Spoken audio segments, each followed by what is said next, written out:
du conseil municipal,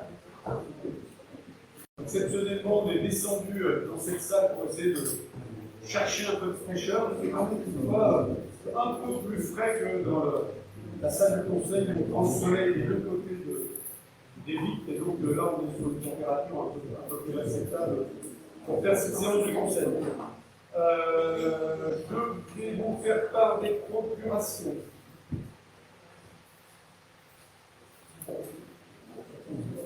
Madame Babillon est donné procuration à Monsieur Guillaume Desrolles. Monsieur Nicolas Ray donne procuration à François Sempin. Et nous n'avons que 2 procurations pour ce conseil municipal de ce soir. On va désigner un secrétaire, comme d'habitude, ma chère Isabelle. Tu es la secrétaire Isabelle Moulinet, comme secrétaire de séance ce soir. Je vais vous proposer de passer à l'approbation du dernier, alors les 2 derniers procès-verbaux, puisque nous avons un conseil municipal exceptionnel le 5 juin qui ne nous a pas permis de faire l'approbation des procès-verbaux. Donc on va approuver ce soir les 2 procès-verbaux de conseil, celui du mercredi 29 avril. Est-ce que vous avez des questions, suggestions, propositions, interrogations par rapport à ce procès-verbal? Je vous remercie. Et bien évidemment, le procès-verbal qui était très simple, c'était celui du 5 juin pour la mise en place de l'équipe municipale de Verrières qui ira voter pour les sénatoriales. Pas de questions sur ce procès-verbal. Je vous remercie. Avant de commencer cette séance du Conseil, sujet d'actualité publique. C'est important, même si on a relaté sur les réseaux sociaux, sur le site de la ville, tous les dispositifs qui avaient été mis en place au moment de l'académie, mais comme plus une question que vous avez posée en fin de conseil. Donc on va y répondre au départ, et c'est surtout on va vous donner l'information plutôt que, j'imagine que tout à chacun ne passe pas forcément sa vie sur les réseaux de la ville et sur le site de la ville. Donc on va donner une information globale en 2 points. Le premier point en matière de ressources humaines sur les dispositifs et les dispositions que l'on a pris au sein de la collectivité. Et puis en deuxième lieu, et c'est un vrai sujet d'actualité aussi, on le voit à travers les médias très fortement en ce moment, en ce qui concerne les écoles de la République. Donc je vais commencer par Isabelle, qui va nous faire part des dispositifs qu'on a mis en place. Voilà, donc pour nos agents, mais aussi sur les horaires d'ouverture des mairies et des sites communs. Alors, tout d'abord, pour voir les bâtiments accueillant des associations sportives, le conseil qui a été formé cette semaine, du 23 au 26 juin à midi, pour l'ensemble des associations d'utilisation. Parce que c'est le principe de société, donc il ne pas faire autrement. Et puis pour les services publics, les horaires ont été aménagés pour l'ensemble du personnel des services municipaux. Les permanences téléphoniques, bien sûr, sont assurées. L'ensemble des bureaux sont munis de ventilateurs ou de climatiseurs. Et quant aux équipes techniques sur les terrains, elles font des horaires 6h, 13h30. Et depuis de nombreuses années, du 1er mai au 31 mai. Donc pour eux, ça n'a pas changé par rapport aux horaires habituels. Pour l'hôtel de ville et la médiathèque ont eu leurs horaires modifiés pendant la semaine du 18 au 26 juin. Donc l'hôtel de ville, c'est ouvert de 7h à 14h30 et les permanences téléphoniques tous les jours jusqu'à 17h30, sauf le vendredi, 17h. Habituellement, ça ferme à 17h. Et les rendez-vous fixés en dehors de ces horaires, bien sûr, sont assurés. On va pas reporter des rendez-vous qui avaient été pris depuis un certain temps. Et comme la médiathèque Clermont-Modèle, pareil, elle fait 7h, 14h30 jusqu'au 27 juin. Et en dehors de ces horaires, pareil, il y a une astreinte téléphonique qui est assurée. Les horaires d'ouverture du CCAS et de la police municipale sont informés. Le CCAS, bien sûr, comme les années précédentes, organise le contact régulier auprès des personnes les plus fragiles. Et puis, comme vous avez pu voir aussi sur les réseaux sociaux, la mairie en fait a été reportée le samedi 12 septembre, parce que voilà, c'est une fête qui attire beaucoup de monde et beaucoup de personnes d'un certain âge, même les plus jeunes souffrent de la chaleur, donc on a préféré reporter cette manifestation pour pouvoir en profiter pleinement au mois de septembre dans la on était pendant les dernières années. Exactement. Peut-être compléter Fred, l'action du CCAS, notamment sur les personnes les plus fragiles, hein, c'est un dispositif qui est connu, hein, mais qui est important de rappeler hein, que dans les périodes de canicule, comme dans les périodes de grand froid, on a une liste de personnes qui sont appelées. Effectivement, il existe un registre sur lequel les personnes qui le souhaitent s'inscrivent auprès du CCAS. Et le CCAS les appelle normalement tous les jours, tous les matins. Et là, cette année, un petit peu différemment, les personnes hyper fragiles sont appelées par exemple 2 fois par jour par le CCAS, par l'invitation du CCAS. Merci Fred. Sur les écoles, François, je parle juste pour un détail, ça représente combien de personnes? Il n'y a pas beaucoup de personnes, il y en avait plus qui s'étaient inscrits, on a grosso modo une quarantaine de personnes cette année. Donc effectivement, on ne touche probablement pas tout le monde. Michel suggérait qu'on puisse également faire un petit rappel sur les aînés, quand on fait par exemple auprès des aînés, de leur rappeler qu'ils peuvent s'inscrire, sachant que souvent les gens qui s'inscrivent auprès des aînés sont quand même plutôt des gens connus, valides, etc. Donc on peut peut-être en toucher encore quelques-uns comme ça. Après, il est bien évident que la police municipale est aussi en patrouille dans les rues, qu'on compte sur les citoyens pour signaler des volets qui sont fermés, des volets qui ne s'ouvrent pas justement trop tôt le matin et détecter les gens qui pourraient être en difficulté. Est-ce qu'on peut l'avoir avec une campagne générale, justement, avec tous les listes des classes? Alors, il y a déjà aussi un volet, avec le livreur de repas, puisque le CCS propose le volet de repas et le livreur est aussi en veille par rapport à ces personnes-là. Et puis, c'est moins fréquent. Mais effectivement, de toute façon, il y a un volet avec tous les professionnels de santé, ils savent aussi alerter le CCS. Merci Françoise pour nos écoles. Dans nos écoles, comme vous le savez, les travaux d'isolation des bâtiments sont prévus. Mais en attendant, on a pris quelques mesures. L'année dernière, on a équipé chaque établissement scolaire de climatiseurs afin de créer dans chacune de ces écoles une zone de rafraîchissement de façon à ce qu'il soit accessible et aux enfants et aux enseignants. Et cette année, vu les fortes chaleurs, on a renforcé ce dispositif en mettant dans chaque classe un ventilateur, ce qui permet d'améliorer les conditions de travail des enfants. On a aussi mis en place des climatisateurs. Le premier a été installé vendredi à l'école de Lornois et le troisième a été installé dès lundi.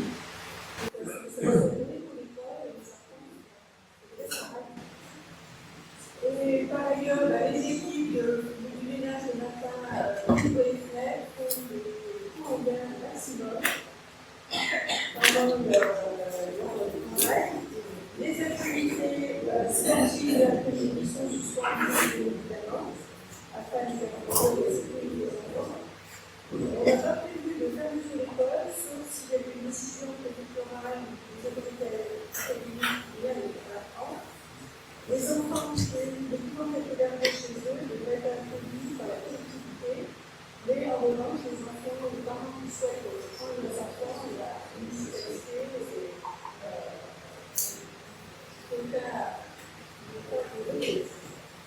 et donc les enfants cette année, à partir de vendredi, l'école marraine est de localiser de l'enfance.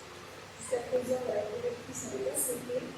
Mais demain, les enfants arrivent à l'école marraine et à 9h30 sont montés à l'école de l'enfance. Les jeunes à l'origine redescendent de l'enfance. Tous les parents vont venir récupérer. Les parents sont avisés, ils font nécessaire, la dépose de la marraine et le soir, récupérer les enfants de l'enfance. Merci Françoise, des dispositifs relativement importants. J'entends, s'il vous plaît. J'entends aujourd'hui beaucoup de polémiques, notamment parce que l'État, bien évidemment, comme d'habitude, renvoie la patate chaude aux collectivités territoriales sur les fermetures des écoles, c'est les maires qui doivent prendre des décisions. Moi, je rappelle juste que, encore une fois, comme l'a très bien expliqué Françoise, tout à chacun a le loisir de garder ses enfants s'il en a la possibilité, bien évidemment. Pour les familles qui travaillent, il n'était pas question de fermer les écoles et mettre en difficulté les familles qui travaillent en sachant que, encore une fois, on est sur un travail collectif entre collectivités territoriales et éducation nationale pour accueillir les enfants dans les meilleures conditions. Et tant mieux, aujourd'hui, on sait que ça fait grincer des dents un certain nombre de personnels du corps enseignant, mais il est ainsi, si l'éducation nationale décide à un moment de fermer, on prend bien évidemment en charge les enfants, mais à un moment, moi je ne suis pas le directeur de l'éducation nationale du département de l'Allier, encore moins ministre de l'éducation nationale, donc je ne me substitue pas à l'éducation nationale. Les salles de rafraîchissement dont on parle aujourd'hui et tout le monde s'est jeté sur cette idée cette année, elles sont en place à Bellerive depuis 2025. Dans toutes nos écoles, nous avons une salle de rafraîchissement, puisque la canicule n'est pas arrivée sur le territoire de France en 2026. En 2025, on avait déjà eu, même si elle est certainement, elle est plus forte qu'aujourd'hui, et nous avions déjà eu des alertes en 2025. En tous les cas, les dispositifs existaient, comme d'ailleurs je le rappelle, les horaires aménagés, ouverture de la mairie à 7h30 jusqu'à 14h, nous avons été les premiers à le mettre en place sur un principe tout bête. Les habitants de Bellerive ne viennent pas en mairie quand il fait 40 degrés en plein après-midi.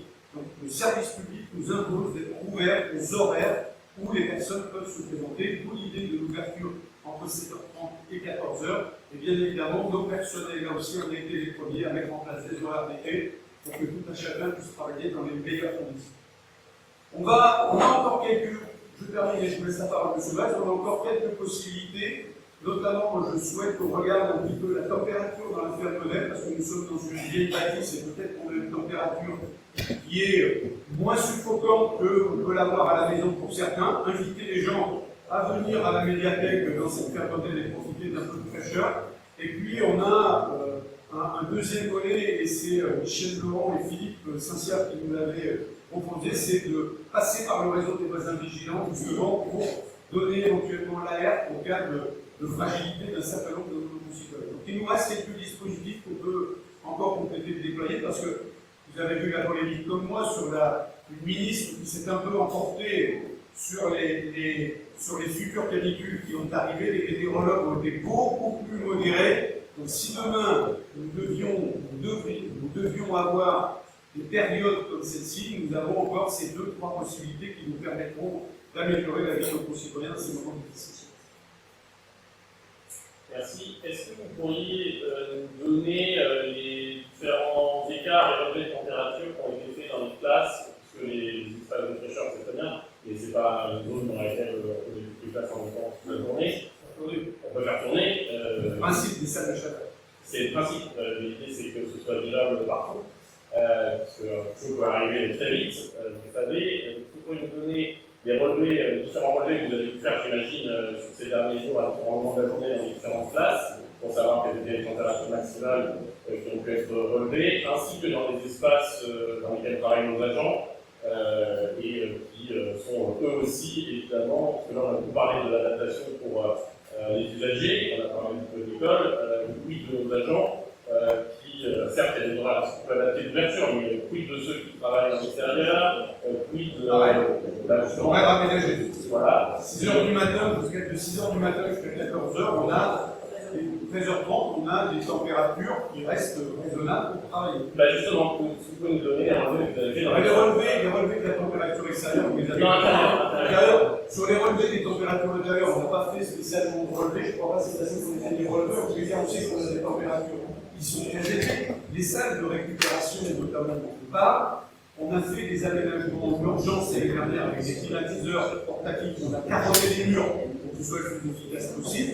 Mais vous savez, toutes ces climatisations, à un moment, ont leur limite de travail, et à un moment, encore une fois, on est sur une crête où on a des températures dans les bâtiments qui sont à 30 degrés. On peut dire parfois dans les salles où il n'y a pas de climatiseur, on est sur des températures à 30 degrés. Donc, encore une fois, moi je renvoie la responsabilité à l'éducation nationale de prendre la décision de fermer ou pas, c'est leur personnel.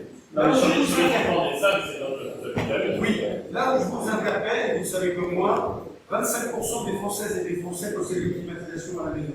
75% n'en ont pas. Donc ça veut dire qu'à un moment, moi je veux bien que, et je pense que les salles de récupération, dans les 75% de logements où il n'y a pas cette possibilité, ben c'est toujours mieux que d'être dans des maisons où il fait des températures beaucoup plus excessives, ou dans des appartements, et Dieu sait que l'on connaît un certain nombre qui sont très très mal isolés. Je vous rappelle qu'on s'est engagé, les uns et les autres, en 2023, et on l'a tous validé à l'unanimité, je nous le rappelle, sur lancer ce vaste projet de rénovation énergétique des bâtiments publics. Et vous savez, au-delà, parce qu'aujourd'hui j'entends que celles et ceux qui étaient contre la climatisation hier, parce que c'était ça le problème de climatisation, quand j'entends que nos hôpitaux ne sont pas climatisés, nos écoles ne sont pas climatisées, je vous rappelle que pendant 30 ans, on nous a biberonné à l'idée que la climatisation c'était pas bon pour l'environnement. Et aujourd'hui, tout le monde a changé de braquet. Tout le monde a changé de braquet. Là, n'empêche pas l'autre, c'est pas bon pour l'environnement, mais on n'a pas le choix. Aujourd'hui, c'est pour ça que nous n'avons pas, quand on voit des gens qui s'offusquent du manque qu'il n'y ait pas de climatisation dans les hôpitaux, c'est le choix de politique publique de 30 ans. Oui, mais Dans les EHPAD qui sont gérés par les collectivités, et notamment je suis président de l'EHPAD Pierre Masboeuf, il y a des climatisations qui sont installées. c'est très bien, mais du coup, dans nos écoles, il n'y en a pas dans chaque classe. Est-ce qu'on peut, ici, collectivement, s'engager à réfléchir assez rapidement à climatiser toutes nos classes? Parce qu'avoir un espace de fraîcheur, c'est vital et indispensable aujourd'hui. Monsieur Grèce, je pense. Alors, je pourrais vous faire un discours politique que tout le monde entend. Oui, on va s'y pencher. De l'autre côté, je ne réglerai pas 30 ans d'inactivité et de lobbying comme ça. Je pense, et c'est ce que nous avons validé tous ensemble, que la vraie formule, ce sera la rénovation énergétique des bâtiments publics. Parce qu'elle permet de moins dépenser, et nous savons tous, et je rejoins les politiques écologistes là-dessus. La vérité est de ce côté-là.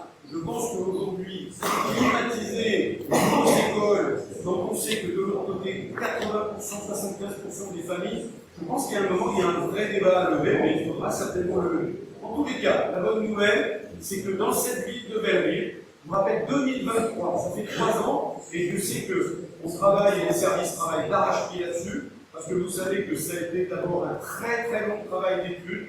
Alors moi, vous savez, en tant que père, je suis le premier à regretter qu'il faille 3 ans pour faire des études, pour faire de la rénovation énergétique de bâtiments publics. Mais soyons fiers de ça, on a engagé une démarche et on a anticipé. C'est vous qui me dites gouverner, c'est prévoir, et on a raison. Gouverner, c'est prévoir, et on a anticipé là, je crois. Vous savez, celles et ceux qui vont lancer aujourd'hui ces études, ils verront bien arriver avant 3 ans. Nous, on va démarrer certainement dans le courant de l'année 2027. Donc on est bien engagé sur le dispositif pour répondre aux objectifs énergétiques. Mais je pense que notamment ouvrir des espaces publics comme la ferme modèle, où on a des bâtiments et ça, pour aller faire des relevés pour vérifier si effectivement on a bien des températures. Mais je sais que dans les bâtisses un peu anciennes, on a des températures qui sont beaucoup plus raisonnables. Parce qu'on a, comment dirais on a une, je cherche une mot, rénovation énergétique, on a une énergie naturelle. Voilà ce que la ville de Belleville a mis en place dans le cadre de cette canicule, mais j'espère en tous les cas, et pour l'ensemble des habitants, de celles et ceux qui travaillent, je pense notamment aux gens qui travaillent dans le bâtiment, tout ça va s'arrêter très vite parce que c'est une période. Les décisions du maire, est-ce que vous avez des questions par rapport aux décisions du maire? Pas de questions particulières, je vous remercie. Règlement intérieur du conseil municipal. Est-ce que vous avez des questions par rapport au règlement intérieur du conseil municipal? Alors vous avez vu, on a rectifié, il y avait une erreur, ça a été vu en commission, on a alerté Mme Badian qu'il y avait une phrase qu'on n'avait pas enlevée, qu'on a enlevée. En fait, le seul changement aujourd'hui sur le règlement intérieur, c'est la nouvelle logique de commission générale que nous faisons avant les conseils. Je vous écoute. C'est pas une question, c'est plus une remarque pour notre vote.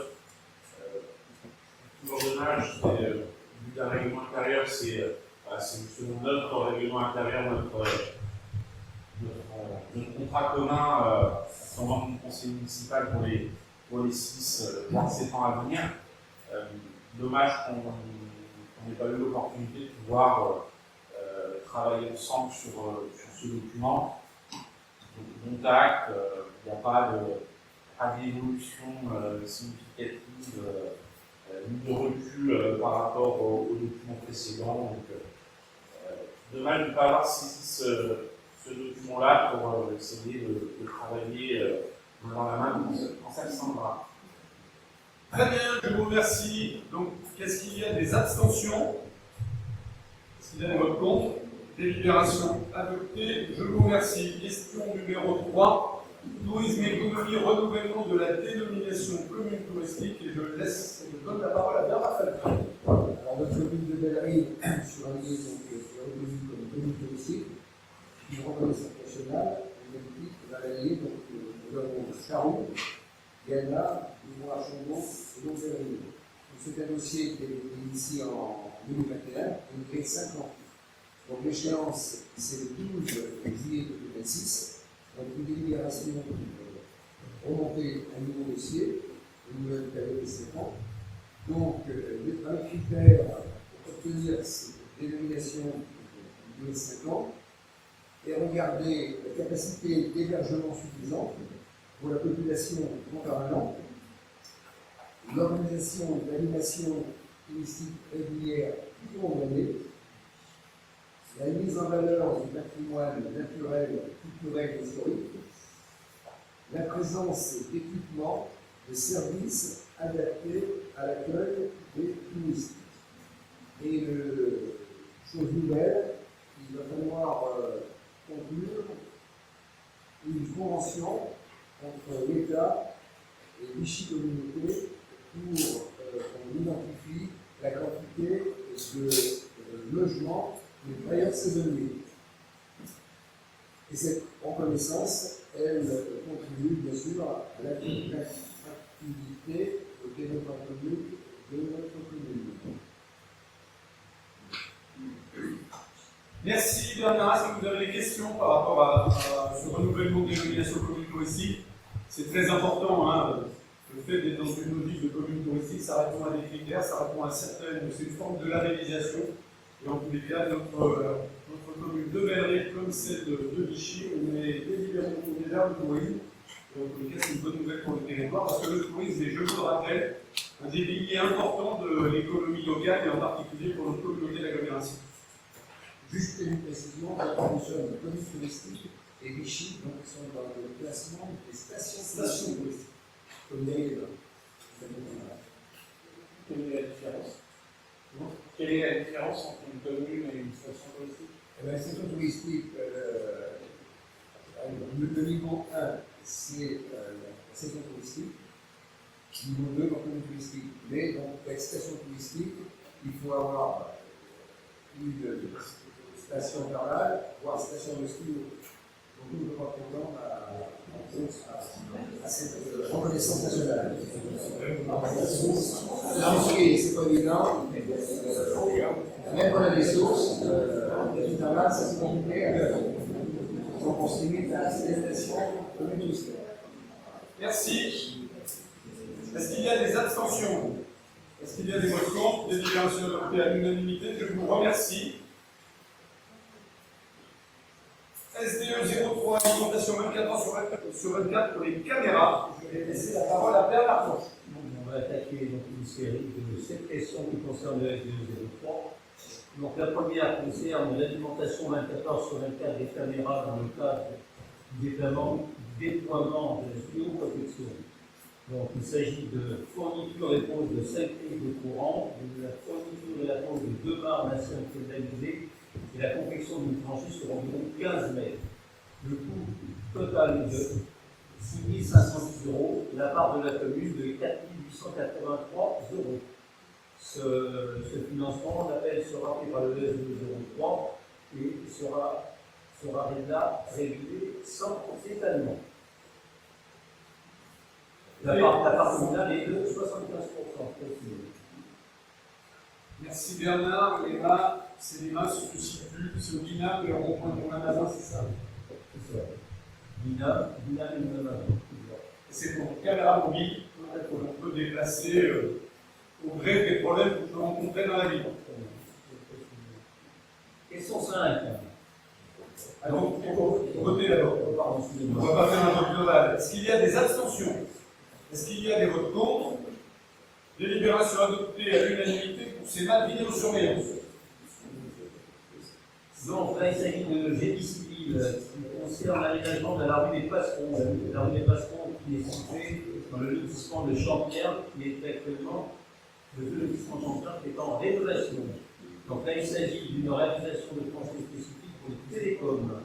Le coût est de 5 000 €, la part de la commune de 3 750 €. Ce montant sera réglé sans étalement.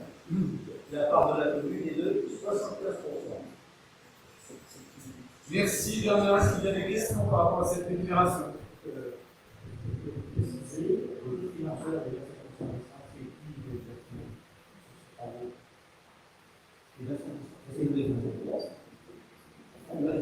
La part communale est 75%. La part Merci Bernard. Est-ce qu'il y a des questions par rapport à cette délibération? Est-ce qu'il y a des abstentions? Est-ce qu'il y a des votes contre? Délibération adoptée à l'unanimité, je vous remercie. On reste sur la rue des Passerons, et là maintenant il s'agit de dépose de photo-béton et la fourniture d'un candélabre équipé d'une lanterne LED. Le coût global est de 2 000 €. La part de la commune est de 1 300 €. C'est-à-dire la part communale représente donc 65%. Il n'y aura pas d'étalement pour ces travaux-là. Merci Bernard. Est-ce qu'il y a des questions par rapport à cette délibération? Peut-être vous donner 2-3 informations, plutôt que je donne la parole à chaque fois sur les délibérations, là de la délibération numéro 6 de la délibération numéro 10. En fait, on va installer pas loin de, c'est 111 candélabres LED. Je vous rappelle qu'il y a 1500 candélabres dans la commune, on a fait déjà un très gros déploiement en matière de LED, on continue ce déploiement. Et là, rien que sur cette opération, là, sur les 4-5 délibérations qu'on va faire, on va installer, on va renouveler à pas moins de 8% le taux de candélabres LED sur la ville. Peut-être vous donner aussi une information, vous avez peut-être vu que nous avons décidé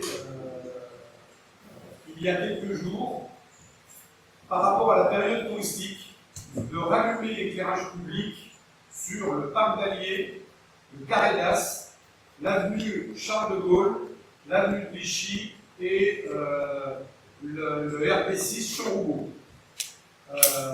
Tout simplement pourquoi? Parce qu'en période touristique, alors que nous avons beaucoup de gens qui naviguent entre les deux rives et qui se déplacent dans cette période d'été, on a décidé de rallumer l'éclairage public. Ça n'empêche que, comme je vous l'avais annoncé, concernant l'éclairage public, on va lancer une consultation citoyenne au mois de septembre, puisque je n'ai pas d'idée, on n'arrive pas à se faire un avis sur celles et ceux qui souhaitent garder l'éclairage fermé, celles et ceux qui souhaiteraient l'avoir sur les grandes artères et sur les lieux un peu où on peut avoir du monde.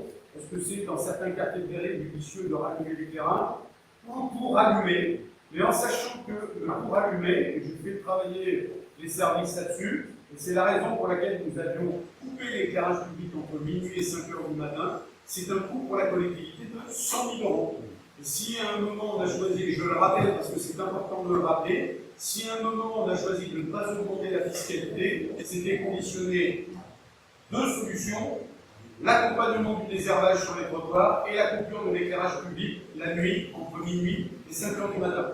Le coût d'allumage de l'éclairage public entre minuit et 5 h du matin, je vais bien le rappeler, c'est 100 000 € pour la collectivité.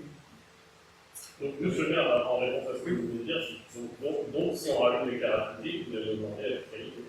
Je ne sais pas ce que j'ai dit c'est un coût de 100 000 € aujourd'hui sur le budget de la ville. Et c'était la raison pour laquelle on avait fait ce choix, rappelez-vous, dans la période de la crise, on était au plus fort de la crise, en 2022, où nos factures s'étaient complètement envolées. Mais vous savez très bien comme moi que comme je n'augmenterai pas la fiscalité, les 100 000 € qu'on va remettre sur l'hôtel de l'éclairage public, il faudra les récupérer ailleurs, quoi qu'il arrive, et pas par la fiscalité. Alors par quoi, par exemple? J'en sais rien. Pour l'instant, on n'en est pas là. Moi, ce que je veux, c'est que les belles rivoires comprennent bien aujourd'hui quelles sont les données. Et c'est important pour prendre une bonne décision de connaître toute la donnée de l'équation. Donc, au moment de faire cette consultation, vous expliquerez sur quel budget sera pris cet argent. Je ne l'expliquerai pas sur quel budget sera pris cet argent, je l'expliquerai simplement que c'est un coût de 100 000 €. D'où le budget, après, ce sera un deuxième.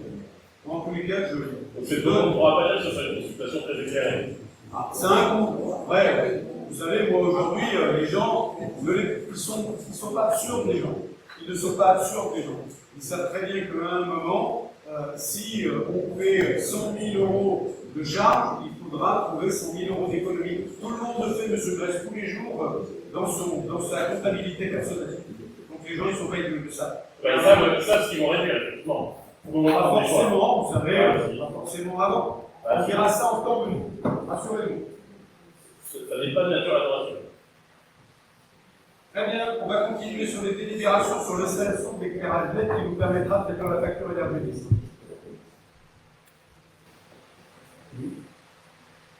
Question suivante. Délibération numéro 7, renouvellement des bornes lumineuses à la médiathèque. Donc, il s'agit de renouvellement de 3 bornes bois existantes par 3 nouvelles bornes de type Gani, Sika en 10 watts LED. Le coût global de cette opération est de 2 320 €. La part de la commune, 1 160 €, soit 50% à notre charge. Cette opération sera payée sans étalement. Merci, mon cher Dana. Est-ce qu'il y a des questions par rapport à cette délibération? Est-ce qu'il y a des abstentions? Est-ce qu'il y a des votes contre? Délibération adoptée à l'unanimité, je vous remercie.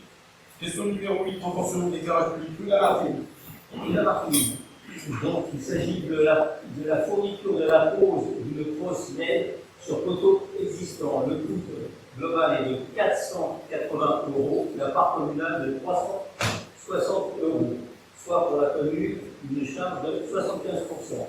Cette opération aura lieu sans étalement. Merci Bernard. Est-ce qu'il y a des questions sur cette délibération pour l'éclairage de la rue Lamartine? Est-ce qu'il y a des abstentions? Est-ce qu'il y a des votes contre? Délibération adoptée à l'unanimité, je vous remercie. Question numéro 9, renouvellement des foyers lumineux. Et cette fois, nous avons dans l'avenue Fernand Berger. Voilà. Donc, il s'agit de renouveler 42 foyers d'éclairage public vétustes par 42 nouveaux foyers en technologie LED. Le renouvellement de l'image d'éclairage lié au changement de foyer et la confection d'une tranchée, raccordement au réseau d'éclairage et au renouvellement d'image d'éclairage. Le coût global de cette opération est de 49 505 €, soit une part pour la collectivité, pour la mairie, de 13 190 €, c'est-à-dire pour la ville, 26%. Ce paiement sera effectué sur un échelonnement de 5 ans. Alors, je ne vais pas faire comme en commission, je me disais un étude 2, je vais tromper. Et là, je ne vais pas me tromper, de ligne. Donc, sur 5 ans, le coût sera de 2 860 €. C'est Nicolas qui m'a fait remarquer, merci à vous. Merci, mon cher Bernard, pour cette petite précision. Vous avez ce qu'on dit, garder dans le détail. Est-ce qu'il y a des questions par rapport à cette délibération? Est-ce qu'il y a des abstentions? Est-ce qu'il y a des votes contre? L'éclairage public, c'est l'unanimité dans cette délibération adoptée, je vous remercie. Question numéro 10, toujours et encore, renouvellement de foyers lumineux, cette fois de partout dans la rue Cabi. Donc, il s'agit d'un renouvellement de 59 foyers sur candélabres en LED. Le coût global de cette opération de 47 540 €. La participation communale est de 9 510 €. Le règlement sera échelonné sur 5 ans. Il représente un montant de 1 315 € par mois. Merci Bernard. Est-ce qu'il y a des questions par rapport à cette délibération? Est-ce qu'il y a des abstentions? Est-ce qu'il y a des votes contre? Je vous remercie. Délibération adoptée à l'unanimité, comme je disais, l'éclairage public, on fait de l'unanimité aussi. L'éclairage public clair. Question numéro 11. Renouvellement de mise à disposition de personnel auprès de la ville de Bellerive, coordination des temps périscolaires.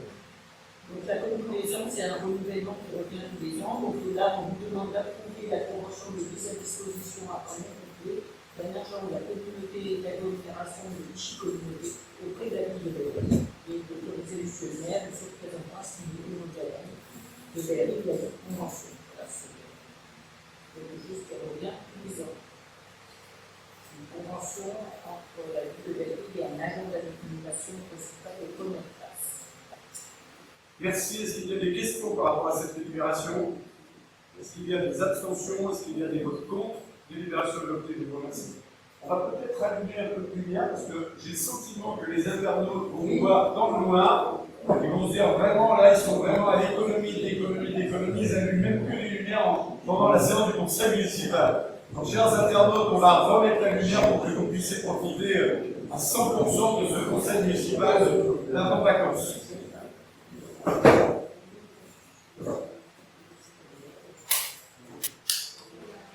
Merci. Merci, Sébastien. Question numéro 12. Recours à l'apprentissage pour l'année scolaire 2026-2027. Donc, comme tous les ans, pareil, on prend des personnes en apprentissage. Donc, l'apprentissage permet à des personnes âgées de 16 à 12 ans à atteindre sans limitation supérieure d'entrée en formation concernant les travailleurs handicapés, d'acquérir des connaissances théoriques comme une spécialité et de les mettre en application dans une entreprise ou une administration. De cette formation d'alternance est sanctionnée par la délivrance d'un diplôme ou d'un titre. Donc voilà, on vous propose de. Alors on aura un CAP éducatif petite enfance pour 12 mois, un CAP accompagnement éducatif petite enfance pour 24 mois et un bac pro aménagement paysager pour 24 mois. Et là, ce bac pro, cette personne est déjà travaille déjà à la Merci Isabelle. Encore une fois, l'apprentissage, vous avez les apprentis. On se dit toujours ça depuis un certain nombre d'années. Les apprentis d'aujourd'hui dans la ville de Nouvelle-Aire, c'est les futurs salariés de demain. Parce que très souvent, on essaie de renouveler, de transformer l'essai, comme on dit, et de croire la volonté dans la collectivité. Est-ce que vous avez des questions par rapport à cette libération? Oui, monsieur Denis, justement, par rapport à ce que vous disiez dans votre intervention, par rapport à c'est une très bonne nouvelle que de faire et de continuer à recourir à l'apprentissage qui est, je pense, comme vous, la meilleure voie de formation et d'insertion dans le marché de l'emploi. Aujourd'hui, on a des statistiques par rapport à la fin des contrats d'apprentissage qu'on a eu. Alors, le fait qu'on ait les derniers dans la collectivité, c'est l'apprentissage. Alors, on n'a pas de stats précises. En tous les cas, à chaque fois, en fait, on le fait aussi, pas que pour nous. L'idée de l'apprentissage, vous avez raison de souligner, c'est une formation extraordinaire, mais qu'on a découvert un peu tard par rapport à nos voisins. Mais ils vont plus tard que jamais, c'est ce qu'il faut se dire. On avait clair aujourd'hui, les apprentis que nous formons aujourd'hui, à chaque fois qu'il y a eu l'opportunité d'embauche dans la collectivité, bien évidemment, priorité était donnée aux apprentis qui sont passés par notre collectivité, systématiquement. Donc ça veut dire que, je me souviens notamment aux espaces verts, peut-être le dernier, aux espaces verts, on avait un apprenti qui est passé, qui était chez nous en apprentissage aux espaces verts, il y a un peu celui qui s'est libéré des espaces verts, on l'a rencontré en priorité. Donc chaque fois que l'opportunité se propose, comme sur la petite enfance, parce qu'on sait la difficulté aujourd'hui de trouver les emplois, notamment en matière de petite enfance, et dans tous les cas, on est régulièrement en demande d'emploi, donc dès que les opportunités se présentent, on le fait. Et vous n'avez pas dans la gestion prévisionnelle des emplois, d'anticiper les départs à retraite ou pour embaucher les apprentis sur les dernières phases, les dernières années de travail d'un agent, on sait que la partie retraite, pour pouvoir avoir quelqu'un de formé et en plus d'être on le fait systématiquement. Si votre question c'est de dire est-ce qu'on prend aujourd'hui des apprentis sur des prévisionnels de départ pour faire du tuilage ou du remplacement, malheureusement on n'a pas toujours des formations adéquates qui vont avec des dates. Mais en tous les cas, on sait que sur certains emplois, notamment je pense à la petite enfance, aux espaces verts, plutôt dans les emplois techniques, on a une vraie difficulté aujourd'hui à trouver des personnels pour prendre en charge ces missions. Et là, c'est une des raisons pour lesquelles on est très très régulièrement sur ce type de poste, parce que là, c'est une vraie difficulté pour nous. Mais vous savez que là aussi, c'est une stratégie qui est mise en place depuis 10 ans maintenant dans la collectivité. Le tuilage est systématique dans les transformations d'emploi, et bien évidemment, pour que les dossiers puissent se transmettre dans les meilleures conditions, on l'a fait notamment à l'urbanisme il n'y a encore pas très longtemps, la personne qui est aujourd'hui sur le poste de l'urbanisme a filé pendant plusieurs mois avec la personne qui va céder le poste. Le tuilage est une règle, et c'est une règle de bon sens. La question était moins sur le tuilage que sur l'anticipation des besoins d'emploi de la collectivité. Comme je vous l'ai dit, on essaie on fait de l'apprentissage autour des emplois dont on n'a plus besoin. C'est pas sur tous les postes. C'est une question, est-ce qu'on le fait sur tous les postes? Non, nous ne le faisons pas sur tous les postes. Est-ce qu'il y a d'autres questions par rapport à cette délibération? Est-ce qu'il y a des abstentions?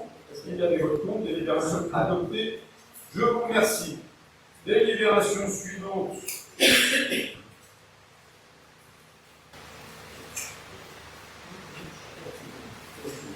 Je vais dire, alors, c'est le fameux tableau, je vois le tableau, mais je ne vais pas la lire. C'est le fameux tableau référent qu'on a à chaque conseil. Donc, Tableau des emplois effectifs. la délibération qui est proposée elle concerne la création de la suppression de postes au tableau des emplois et des effectifs.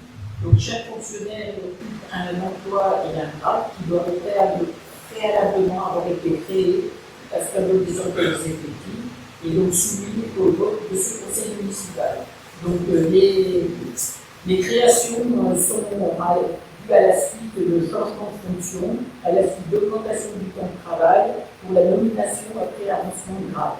Je ne vais pas reprendre toute la liste des changements parce que ce serait fastidieux. Et donc, là, au Conseil, on vous demande d'adopter le tableau des emplois des effectifs qui prend en compte les évolutions précitées, d'autoriser M. le maire à faire évoluer le tableau des emplois et des effectifs conformément aux propositions figurant dans le rapport, de dire que les crédits sont inscrits au budget, d'autoriser M. le maire et son représentant à signer les actes du contrat afférents et de charger M. le maire et M. le directeur général des services de l'exécution et de la publication de ces saisines.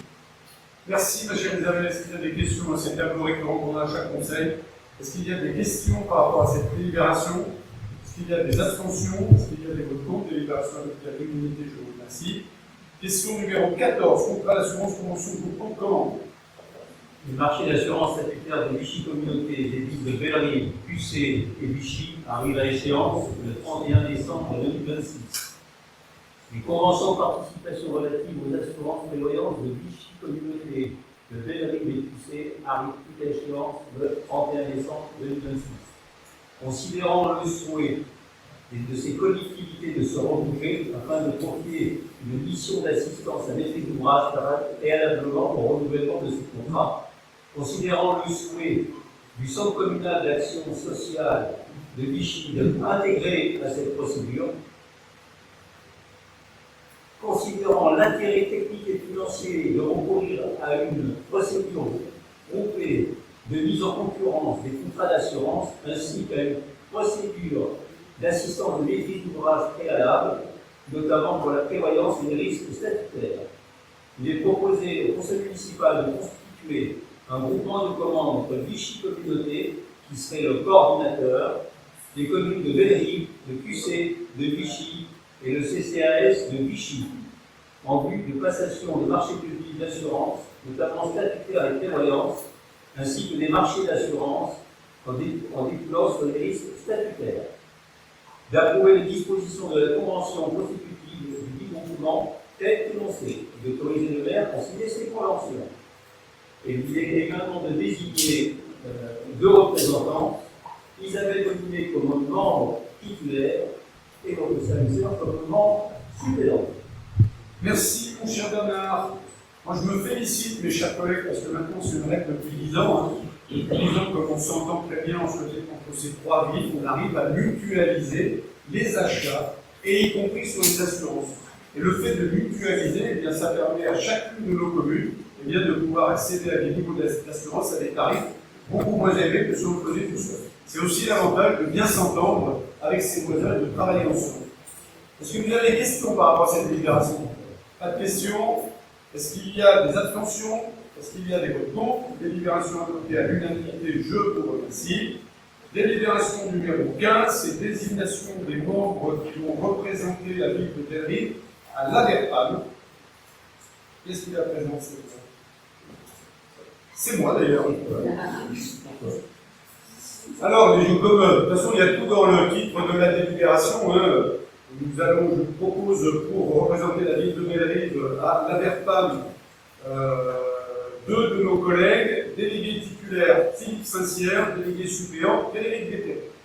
Est-ce qu'il y a des questions par rapport à cette délibération? Est-ce qu'il y a des abstentions? Est-ce qu'il y a des votes contre? Félicitations à Philippe Saint-Cyr et Frédéric Bété, vous aurez le privilège de représenter la ville de Bellerive à l'Averpam. Merci beaucoup.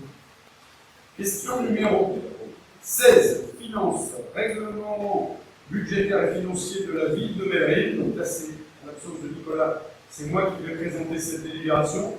Donc, comme on l'a expliqué en commission, hein, c'est la Bible qui régit, c'est la Bible budgétaire qui régit tout le fonctionnement du budget pour la commune et toutes les particularités, au même titre que le règlement intérieur règle le fonctionnement du conseil municipal. Eh bien, dans cette adoption du règlement budgétaire et financier, nous avons toutes les règles qui touchent aux finances de la collectivité.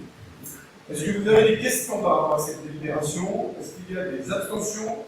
Est-ce qu'il y a des votes contre? Délibération adoptée à l'unanimité, je vous remercie. Question numéro 18, subvention provenant de la répartition du produit des armes de police en matière de sécurité routière. Et Bernard. Oh, pardon. En plus, peut-être la délibération la plus importante de ce conseil. La taxe sur les logements vacants.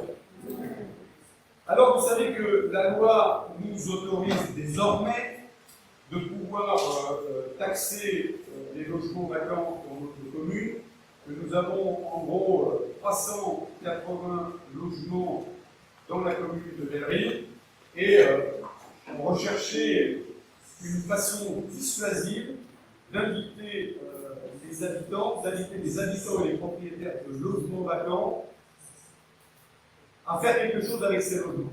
Jusqu'à aujourd'hui, la loi, on regroupait la taxe d'habitation, la taxe sur les logements en résidence secondaire et la taxe sur les logements vacants, et on a toujours rechigné à augmenter cette taxe pour ne pas pénaliser les résidences secondaires. En revanche, la loi nous permet à partir du 1er janvier de pouvoir bien séparer la taxe sur les résidences secondaires et la taxe sur les logements vacants. 380 logements vacants en Bellerive, une très grande majorité d'habitations. Je vous rappelle qu'un autre dispositif, zéro artificialisation nette, nous interdit aujourd'hui de trop développer de surface à urbaniser. Et je trouve, et vous m'entendrez peut-être pas souvent le dire, que cette loi est particulièrement pertinente parce qu'elle va nous permettre de recycler des habitations qui sont à l'abandon depuis très longtemps dans notre commune.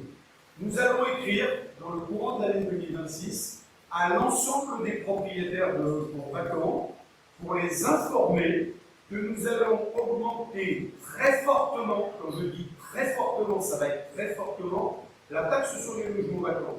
On est en train de regarder avec les villes de Vichy et de Cusset, puisque là aussi, nous allons adopter un montant commun, puisque nous souhaitons de façon collective que le taux soit très dissuasif. L'objectif, faire en sorte que ces logements retrouvent une vie de logement. Et bien évidemment, l'objectif, c'est de bouger les dents creuses dans notre commune, répondre aussi à la problématique des riverains, des voisins de ces logements vacants, qui vivent à côté de logements totalement à l'abandon, dans certains cas avec des maisons qui sont en péril. En tous les cas, ce n'est pas une très belle image que l'on renvoie de nos communes avec l'ensemble de ces logements vacants. Et en tous les cas, cette loi va nous permettre d'agir sur un sujet difficile, et en tous les cas, d'inviter les propriétaires à prendre les décisions les plus sages, et en tous les cas, de trouver des solutions, de recycler ces logements. J'entendais il n'y a encore pas très longtemps dans une émission des gens qui se posaient cette question. On construit des logements neufs, alors qu'on a des logements aujourd'hui totalement insalubres, vacants, inoccupés, qui mériteraient de retrouver de l'honneur, en tous les cas, des solutions pour que tout ça soit recyclé. Est-ce que vous avez des questions par rapport à cette délibération? Oui, monsieur, une idée de projection de la recette future à venir. Alors, il va falloir qu'on définisse le taux. J'imagine que vous avez une idée. Je ne peux pas. Aujourd'hui, vous savez, moi, avec mes partenaires, je suis hyper solidaire avec mes partenaires. Et on s'est dit, personne ne fait de l'annonce avant qu'on ait pris une décision collective. Mais il y aura une recette, bien évidemment. Il y aura une recette. Et l'objectif, encore une fois, c'est pas la recette qui nous intéresse en premier lieu. C'est le recyclage de ces logements. C'est une aberration aujourd'hui et là je partage complètement celles et ceux qui ont pu porter cette loi 0,77 net, parce que si on n'avait pas cette loi aujourd'hui, je ne suis pas sûr qu'on s'intéressait beaucoup au logement vacant. Aujourd'hui, vous voyez, moi je crois que cette loi nous permet de mettre le doigt, et moi je m'y intéresse depuis que je sais que malheureusement je ne pourrais pas développer autant que je le voudrais la construction dans notre ville. Et vous savez que c'est un des piliers importants du programme que j'ai proposé au Belvégois pour 2026-2033. Il faut que nous créons de l'immobilier et des logements d'emblée. Et je pense qu'aujourd'hui, quand on a des parcelles importantes, eh bien on peut créer peut-être des petites unités collectives, et notamment, je pense à une population en particulier, une population de personnes, de nos seniors qui souhaitent quitter leur grande maison aujourd'hui pour trouver des solutions de logement plus adaptées à leur nouvelle vie. La recette, j'ai pas de. Tant qu'on n'aura pas défini, on n'aura pas de montant de recette. Mais ça, vous le saurez. On va, à partir du prochain conseil municipal, et c'est pour ça que je ne peux pas vous donner le taux, nous voterons le taux de cette nouvelle taxe au prochain conseil municipal, pour une application en janvier 2026. Et il y aura de la recette, c'est bien. Ça sera peut-être une des parties de la recette des 100 000 € dont on parlait tout à l'heure, vous voyez. Certainement. Pas d'autres questions? Est-ce qu'il y a des abstentions? Est-ce qu'il y a des votes contre? Délibération adoptée. Je vous remercie. Question suivante. Question numéro 18. Subvention provenant de la répartition du produit des amendes de police en matière de sécurité routière. Donc, ces demandes va porter sur deux projets qui sont déjà réalisés. La ville de Berry, comme vous le savez, met une politique axée notamment sur le développement des mobilités douces. À cet effet, la réflexion de la rue Maurice-Chalut sur la partie depuis l'avenue de Vichy jusqu'à la rue Ferlot, c'est celle qui mène donc au Cosset, a été intégrée à l'aménagement d'une piste cyclable sécurisée permettant la desserte du collège et du Cosset, qui sont devenus connectés à la piste cyclable de la ville de Vichy. Le coût global de ces travaux de 143 837 € hors taxe, soit 170 605 € TTC. Et le deuxième projet porte sur la mise en accessibilité des passages piétons des rues Burlot et de Navarre, bien à cause de demandes photodactyles et de cotelets de protection, notamment qui ont été réalisés. Le coût de ces travaux est de 6 923 € hors taxe, soit 8 308 € TTC. Je fais grâce des centimes. Le taux total des travaux de ces deux réalisations est donc de 150 761 € hors taxe et 180 913 € TTC. Par contre, il vous est demandé de solliciter le département et essayer d'obtenir le taux de participation, qui soit le plus élevé possible. On espère, je crois, ça a été dit en commission, on espère environ 10%, peut-être 18 €. C'est ce qu'on espère. Donc on va croiser les doigts pour que ça se passe. Donc il vous est donc demandé de donner votre accord pour cette demande de subvention de police. Est-ce que vous avez des questions par rapport à cette délibération? Est-ce qu'il y a des abstentions? Est-ce qu'il y a des votes contre? Délibération adoptée à l'unanimité, je vous remercie. Question numéro 10, de vente de parcelles. Il y aura un certain nombre de ventes de parcelles. Et je vous laisse la parole à Anne-Laurent. Cette délibération, elle vous propose d'accepter la vente de parcelles, de 3 parcelles pour le prix de 45 000 € qui se situent proche de l'église, au diocèse de Benin, qui a pour projet de réintégrer le catéchisme qui se fait sur Vichy actuellement sur notre commune. Donc cette vente de parcelle est évaluée à 313 mètres carrés qui permettent en fait d'accéder à la petite maison en face l'ancienne paroisse et qui permettra de récupérer des locaux pour accueillir correctement ce enseignement. Juste pour dire qu'en fait, on essaie sur la commune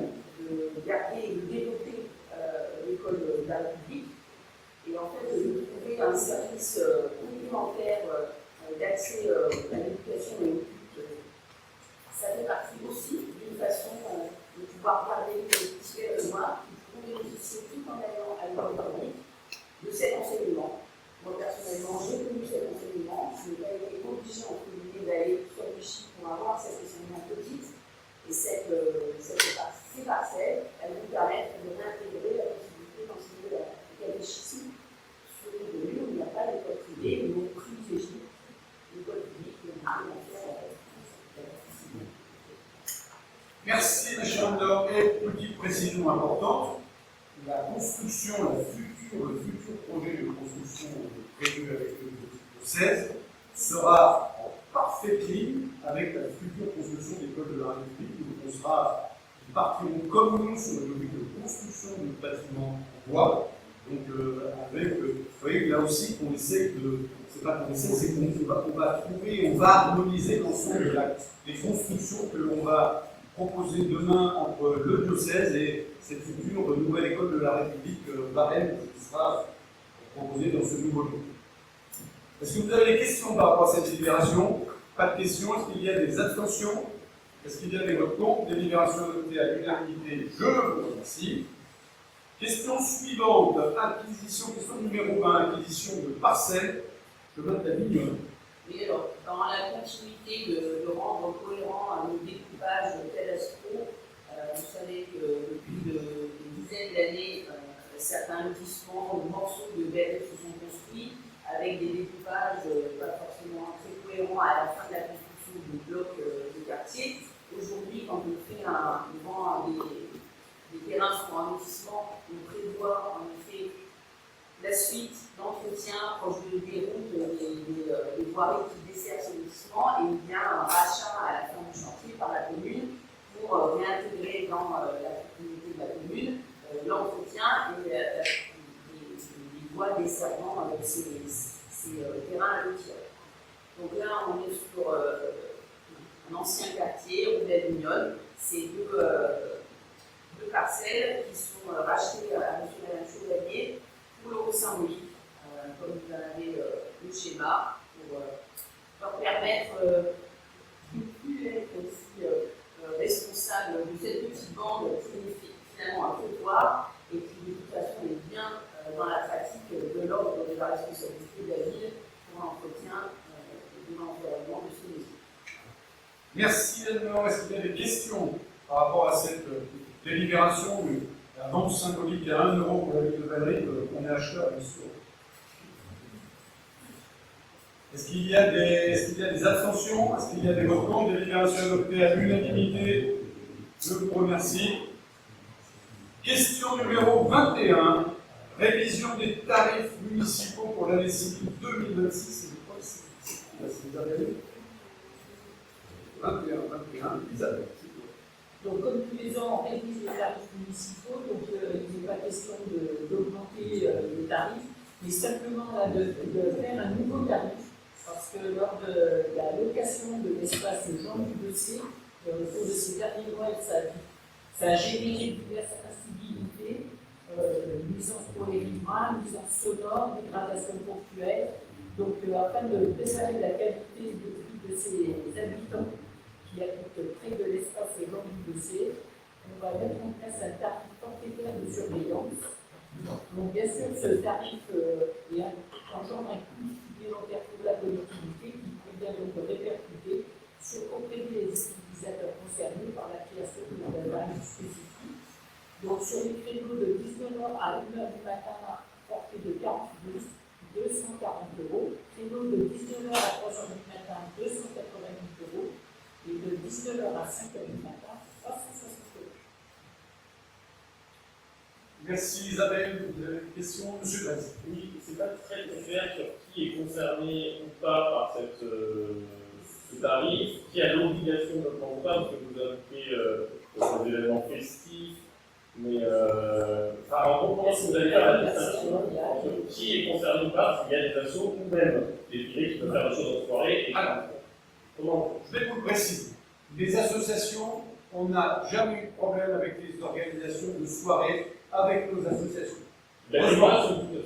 Toute association. Toutes les associations. On n'a jamais eu de problème avec l'organisation. Et je sais que les associations belgiquoises organisent presque tous les week-ends des choses à l'espace Jean du Bessé. Nous n'avons jamais eu de problème. En revanche, lorsqu'il s'agit d'anniversaire, de mariage, en particulier de mariage, on nous a rapporté, filmé des situations qui sont totalement inacceptables en ville et que je ne peux pas voir sur les réseaux. Donc, la première réflexion était de dire on arrête tout, on ne loue plus comme le font aujourd'hui beaucoup de villes qui sont confrontées au problème de l'accessibilité, mais là aussi, on est revenu à toute raison gardée en se disant bon, on va mettre en place des solutions de gardiennage, on aura quelqu'un qui sera là-bas pour faire respecter le règlement intérieur de l'espace Jean du Bessé, mais au-delà de ça, et surtout la tranquillité des riverains de l'espace Jean du Bessé. Si ce dispositif ne suffit pas, je le dis très clairement, il n'y aura plus de mariage, plus de manifestation privée à l'espace Jean du Bessé. C'est une première tentative pour regarder si ce dispositif fonctionne, et s'il fonctionne, tant mieux, mais en tous les cas, moi je ne veux plus faire vivre aux riverains de l'espace Jean du Bessé ce qu'ils ont pu vivre et ce qu'ils ont pu filmer, enregistrer et qu'ils nous ont fait partager. C'est très bien. Juste un peu à la question, qui est concerné concrètement et est-ce que tout privé qui loue l'espace en dehors des horaires doit recevoir? Tout privé qui loue l'espace Jean du Bessé pour une manifestation, un anniversaire, Quelle que soit la manifestation, dès qu'on réserve en dehors au-delà de 19h, tout privé qui réserve au-delà de 19h est concerné par ce forfait. non, c'est sur les. Alors oui, tout privé, pardon, tout privé qui réserve au-delà de 19h est concerné par doit ce recevoir. forfait. Quelle que soit l'organisation. C'était bien. Il y a rarement, je pense aux entreprises notamment, il y a rarement d'entreprises qui font. Mais si on avait une soirée festive d'entreprise, par exemple, pour un exemple très concret sur une soirée festive d'entreprise, vous êtes obligé de prendre la personne pour faire le gardiennage, pour que là aussi on n'ait pas de problème de musique, de bruit, que ça peut déraper, même y compris dans les entreprises. Hein. Ça peut arriver aussi. Ça peut arriver aussi. Et il y a une image qui sera sur le parquet. C'est une société privée. Société privée qui est pour rien vous cacher, moi j'avais pensé à avoir proposé ces solutions à des agents de la collectivité, mais impossible, donc on est passé par une société privée. Ça ne doit pas passer par un appel d'offres. On est passé par un appel d'offres là-dessus.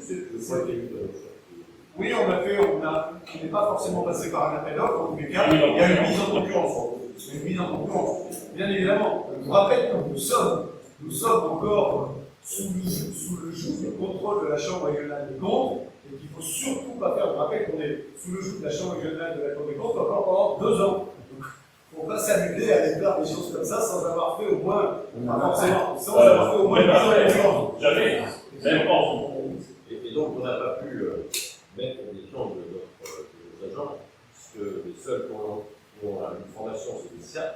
Les CERF, c'est pas fait pour faire de la sécurité, c'est fait pour faire la lutte contre l'environnement d'incendie, des premiers gestes de secours, mais voilà, prendre des dispositions en ce sens-là. Ils ne sont pas là pour faire la politique.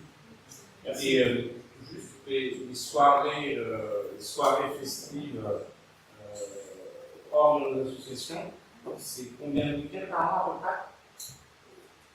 Je ne peux pas vous dire ça, alors c'est très fluctuant. Hein.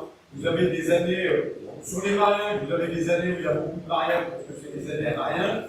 Sur d'autres, quinzaine peut-être.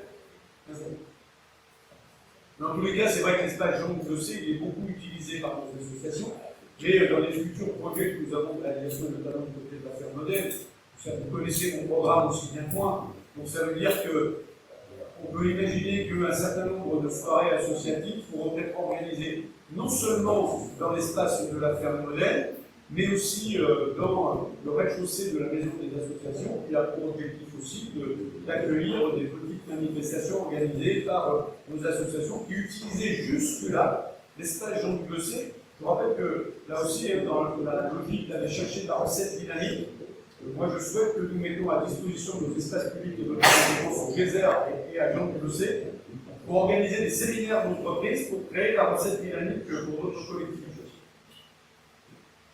Pas d'autres questions sur cette délibération? Est-ce qu'il y a des abstentions? Est-ce qu'il y a des votes contre? Délibération adoptée à l'unanimité. Je vous remercie.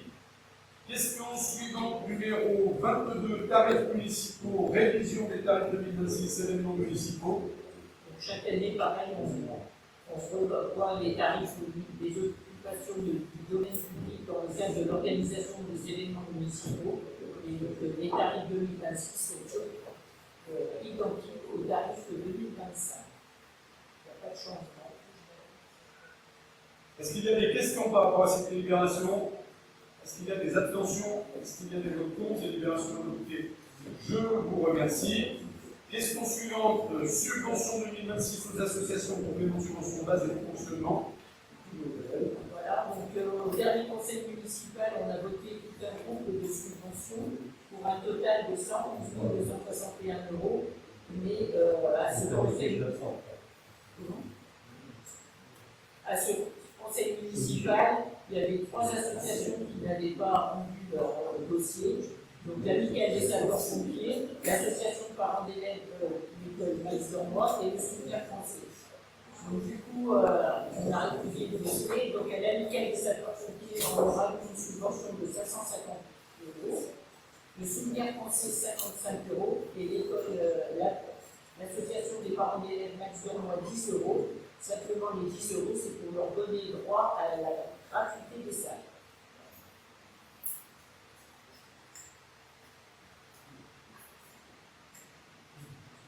Merci.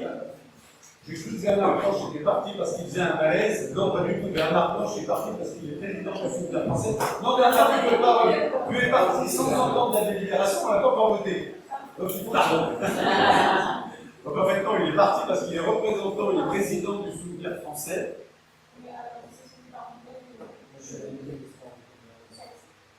Non, c'est les présidents, c'est que pour les présidents, c'est que pour les présidents.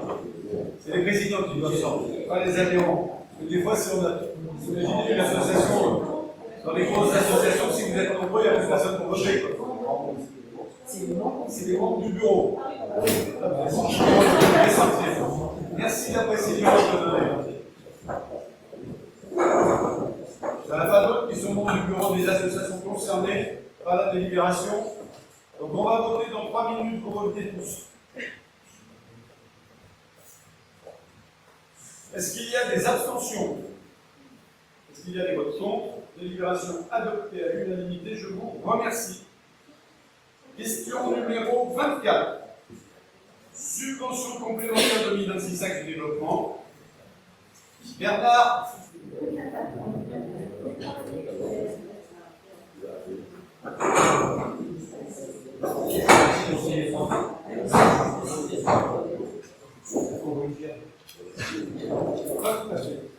Donc là, on propose au dernier conseil municipal, pareil, on a voté des subventions d'actes de développement pour diverses associations. Ces subventions actes de développement, elles sont versées lorsque l'action est faite et réalisée. Et donc là, on a reçu un dossier pour l'association sportive du collège, les qualifications pour les championnats de France UNSS de triathlon, qui a eu lieu le 27 mai au 29 mai, et on vous propose de leur donner une subvention de 400 €. Merci, ma chère Isabelle. Est-ce qu'il y a des questions par rapport à cette délibération? Est-ce qu'il y a des abstentions? Est-ce qu'il y a des votes contre? Délibération adoptée, je vous remercie. Tarifs municipaux année scolaire 2026-2027. C'est François qui nous présente cette délibération. Donc, comme chaque année, vous avez proposé de fixer les tarifs municipaux de la prochaine rentrée 2026-2027. Nous proposons l'augmentation des tarifs de péri et extrascolaires, ainsi que la restauration scolaire et standard. Donc, la restauration scolaire, le tarif de l'État va être à 4,70 €. Et nous avons mis en place 1 € supplémentaire au niveau du scolaire, matin, après-midi et soir. Ainsi que les renforts de prix. Donc je vous laisse regarder les tarifs et je donne la parole à la PCF pour la partie. Le Gisèle. Tarif conférence séminaire. des tarifs de location du désert, le maintien des tarifs ci-dessous, location de la salle du bureau et du sec. Il est rappelé, au niveau de la culture, les abonnés des GESER peuvent bénéficier des tarifs abonnés des salles de QC et de Vichy, l'existence d'un service de vente en ligne des billets de la saison culturelle. Au niveau de l'éducation, les tarifs liés à l'accueil périscolaire avant et après la classe, ainsi que ceux liés aux accueils du mercredi, matin et après-midi, sont des forfaits annuels mensualisés sur 10 mois, pour lesquels, en cas d'inscription ou de désinscription au cours d'année scolaire, et ce, quel que soit le motif, la famille devra s'acquitter des sommes du mois en cours concernées. Merci, ma chère Christelle. Est-ce qu'il y a des questions par rapport à cette délibération? Monsieur Limoux. Pas des questions, mais finalement, vous voyez, 100 000 euros, peut-être que vous serez retrouvé avec une augmentation de tarif que vous faites. La cantine, on est encore à 4,5%, le périscolaire, 10% pour les tarifs du matin, un peu plus de 6,5% pour les tarifs du soir. Je crois que le mercredi, c'est quasiment 4,5% également. Sport vacances, 3,5%. Et finalement, vous augmentez les impôts, que vous vouliez ou non. Vous êtes peut-être dans une certaine forme de déni par rapport à ça, mais vous augmentez les impôts des Grégoire et des familles, et de ceux qui ont le plus besoin. Une fois de plus. Donc, 4%, 10%. Et c'est là, ça fait 2 ou 5 ans que tous les ans, on vote des augmentations de tarifs extrêmement importantes. Extrêmement importantes. Et vous ne pouvez pas d'un côté dire ça, et de l'autre côté, vous gargariser d'année en année en disant on maintient, on n'augmente pas les impôts. Vous augmentez les impôts. Très bien, monsieur Limoux. Très bien, vous avez entendu. Ça tombe bien, alors, si vous me permettez une réponse par rapport à votre interrogation.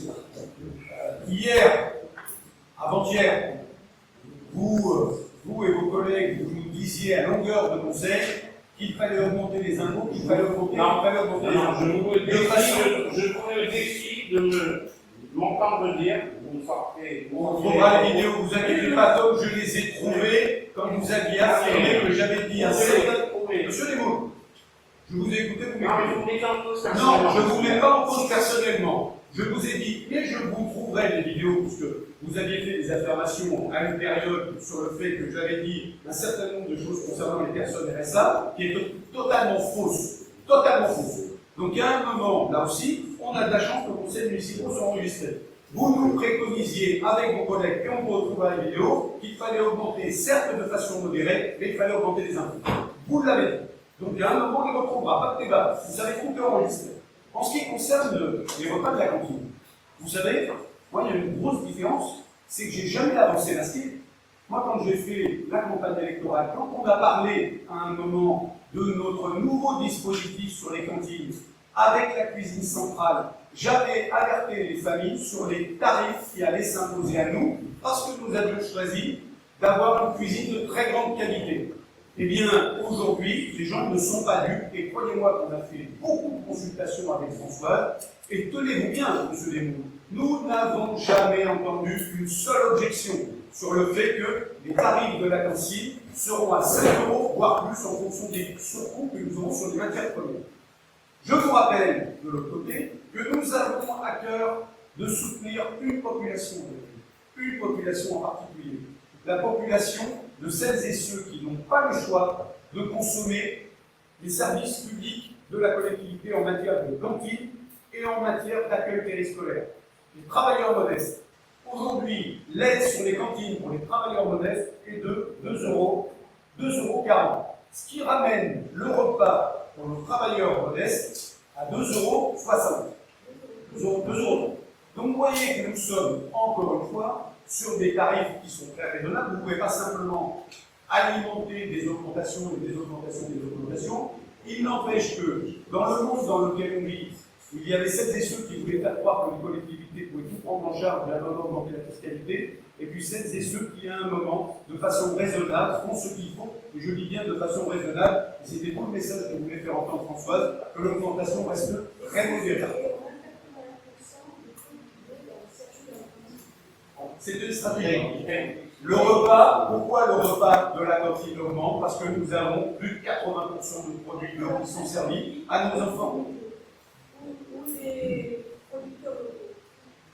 Donc les familles, soyez rassurés. Les familles, elles auraient pu sanctionner il y a quelques mois sur ce sujet. Ça n'a pas été fait. Donc la stratégie du repas. On a déjeuné un jour avec certains de nos collègues de moi, et je vous propose de renouveler l'expérience à moi, pour la qualité des menus qui sont servis. Mais vous savez très bien que sur ce projet de réinternaliser les repas de nos enfants au sein de l'éducation publique, on y a toujours été favorable. J'avais même souligné l'idée pendant l'un des tout premiers conseils municipaux de la mandature précédente, auquel on avait rétorqué que c'était à vous de gérer et pas à nous. Je suis content de savoir que vous avez mis ça en place. Le fond est très bon, le fond de l'idée est très bonne. L'idée d'avoir des producteurs locaux, des productions de qualité, des productions bio, tout ça, on ne met pas en cause. Vous n'avez jamais entendu mettre en cause le fond du projet. Mais, malgré tout, c'est des choix politiques. On peut assumer de dire que la qualité de la cantine de nos enfants est aussi importante que le prix qu'on paye les parents. Au même titre que les efforts que vous faites dans les écoles pendant la période de politique conduite. Je salue tout ce qui a été mis en place. On a répondu à un moment aigu par rapport à par des réponses immédiates, mais tentons de nous projeter un petit peu au-delà de ces débats immédiats. Projetons-nous sur le demain, et le demain, c'est aussi comment on finance. Et je pense qu'on peut assumer de dire que la collectivité peut mettre la main au portefeuille là-dessus. Sur quoi vous appuyez pour dire ça, monsieur le ministre? Quand vous dites la collectivité, parce que vous avez l'air d'avoir des informations en matière des futures finances, des futures trajectoires financières. La collectivité peut sur quoi? C'est des choix, c'est des choix.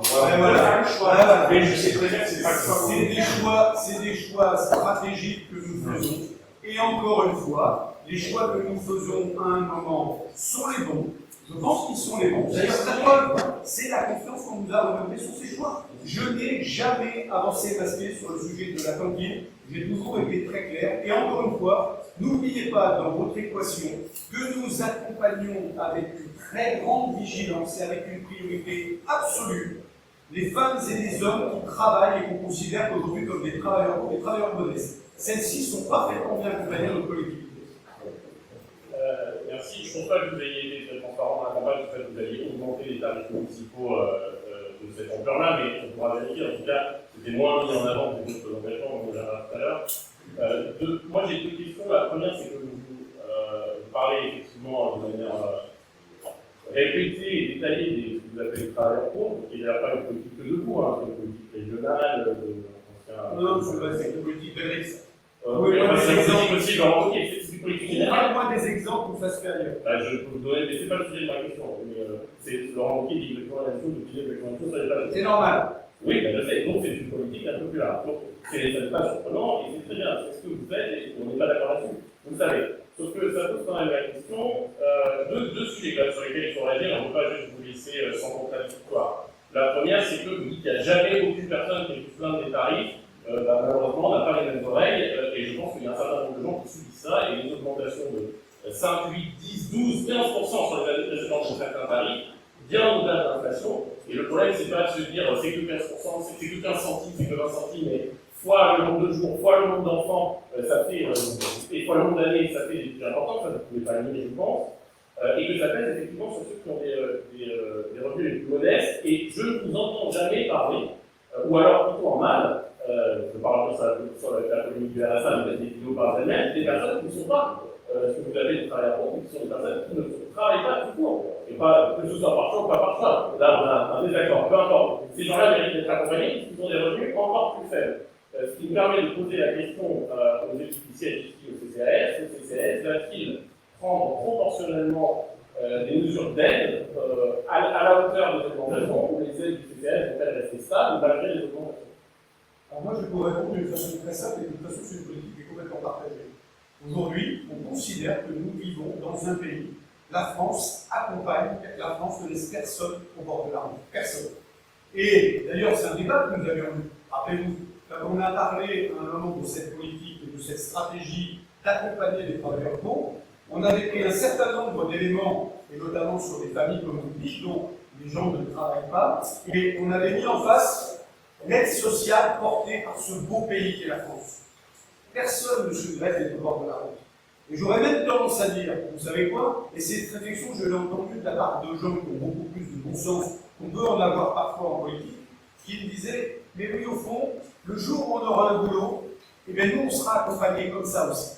Vous voyez, c'est assez simple, c'est une stratégie, vous avez raison. Il y a un certain nombre de vies qui ont fait le choix, certainement notre famille politique qui ont décidé de s'engager dans cette démarche que nous pensons être une démarche de bon sens. Mais en tous les cas, c'est quelque chose que nous portons, et je crois que c'est vraiment une démarche sur laquelle on est très engagé. Et je vais vous faire une confidence, on va continuer dans cette démarche-là. Et sur l'ensemble des services, pour faciliter la vie à celles et ceux qui se lèvent le matin. Comme je vous le disais tout à l'heure, on va fermer les écoles. Ben oui, mais quid des parents qui bossent, on fait quoi? Dans les collèges et les lycées, les gamins sont relativement grands, ils peuvent se prendre en charge. Dans les écoles maternelles et élémentaires, eh bien, on pénalise toujours la même population, la population des gens qui travaillent. Ce n'est pas notre choix, ce n'est pas notre stratégie, et nous, on n'aura qu'une seule pensée, un seul indicateur, c'est d'accompagner celles et ceux qui bossent et qui sont parfois dans des situations très difficiles.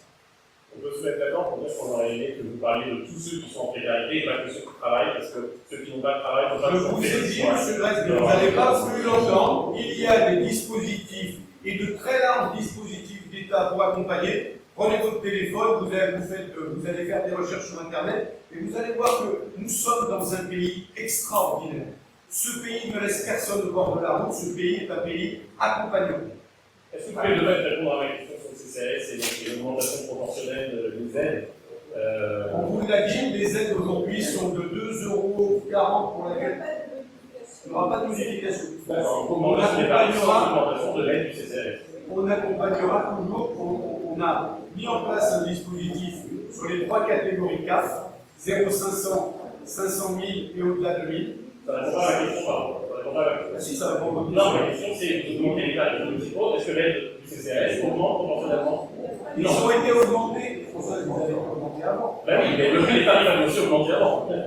Donc aujourd'hui, on a, encore une fois, Donc c'est votre priorité numéro 1, mais aucun accompagnement sur les paniers. Aujourd'hui, moi, ce que je regarde, c'est que sur un coût de repas à 4,80 €, les familles qui aujourd'hui sont dans la catégorie 500 000 sont les plus accompagnées, sont accompagnées à hauteur de 2,40 €. Voilà, mais bon, la réponse est non.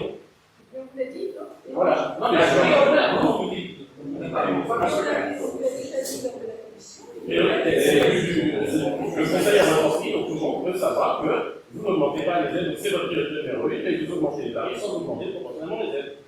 Voilà, dans l'état actuel, oui. Voilà. Je pense qu'on a un niveau d'accompagnement qui est relativement élevé sur les catégories dont on parlait tout à l'heure. Ça, c'est clair. Est-ce qu'il y a des questions qui ont été posées? Est-ce qu'il y a des abstentions? Est-ce qu'il y a des votes contre?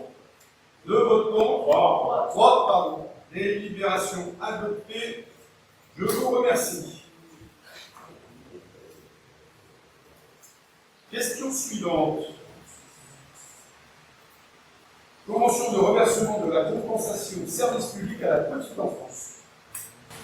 Donc, cette compétence relève du chiffre communauté et nous demandons d'approuver la convention de reversement de la Vichy communauté d'un montant de 24 329 €, 75 centimes, à Vichy communauté.